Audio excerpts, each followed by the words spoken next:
ছাদে এই তুলসী গাছটা নিজে থেকে হয়। এটা কোনো বীজ করতে হয় না, এটা বাতাসে মাধ্যমে এগুলো বীজগুলো ভেসে বেড়ায়, পাখি আসি ফালায়।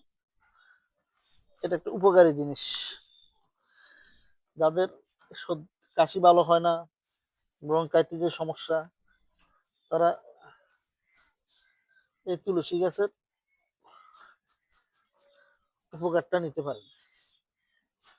আমি বলবো যে এই যে একবারে নির্দ্বিধায় নিতে পারেন। আমি এগুলো তুলে ফেলতেছি, যে আমার কচু গাছগুলা নাইলে বাড়বে না, এই জন্য টপটা খালি করে দিচ্ছি।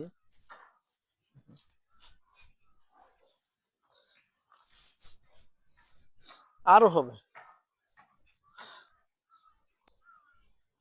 চুজ করো।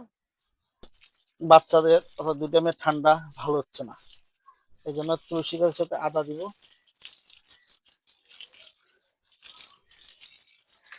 ময়লা কাদার হয়ে গেছে,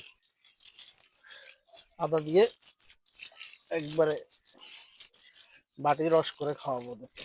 আদার রস আর তুলসী গাছের রস সাথে মধু মিক্স।